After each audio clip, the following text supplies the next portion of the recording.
Ei pessoal, continuando a nossa revisão para a prova do IFES, eu trouxe mais uma questão sobre figuras de linguagem, que é um assunto bastante cobrado, e essa questão é de um concurso do ano de 2025.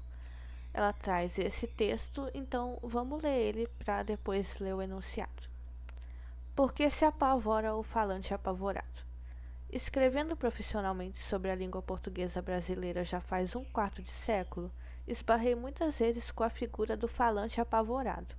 O falante apavorado trata a língua como se ela fosse uma cristaleira cara que, herdada dos avós, decora o salão onde seus filhos jogam futebol.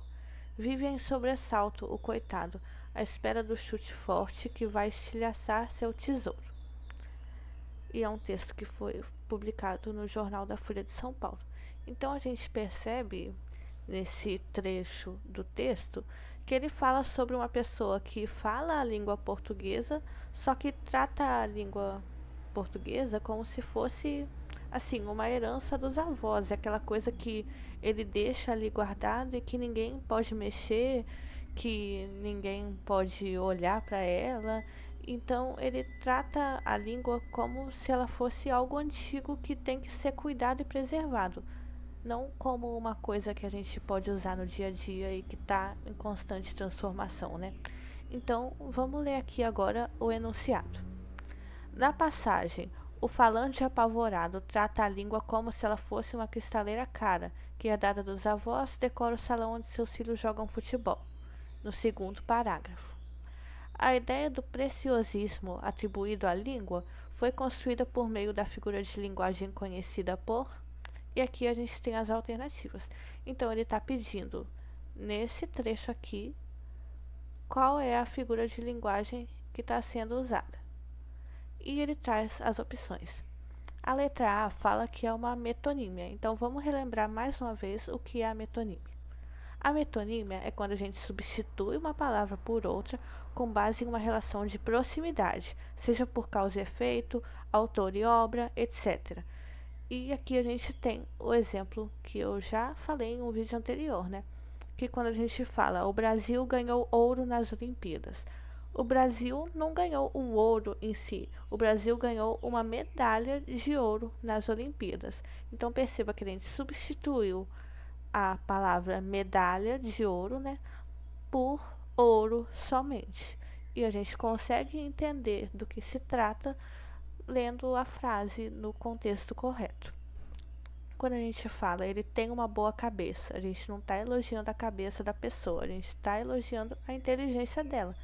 Da mesma forma, quando a gente lê um livro e fala eu li Machado de Assis, você não leu a pessoa Machado de Assis, você leu um livro do Machado de Assis, só que a gente acaba substituindo o título do livro pelo título de autor, por eles terem uma relação de proximidade. E aqui nesse trecho a gente não percebe nenhuma substituição de uma palavra por outra com relação de proximidade, né? Então a gente pode eliminar essa alternativa. A letra B fala de eufemismo. E o que é o eufemismo, né? O eufemismo é quando a gente usa palavras mais suaves para suavizar uma ideia desagradável. Então, quando a gente fala que uma pessoa está doente, ao invés de falar que ela está doente, a gente fala que ela está em um momento delicado. A gente troca falar da doença por falar de um momento delicado, para tentar suavizar. Da mesma forma que quando uma pessoa falece, a gente acaba falando que a pessoa foi descansar, como forma de não usar uma palavra tão chocante. E aqui nesse trecho também não tem nada disso, né? Então a gente pode eliminar. A letra B fala de comparação.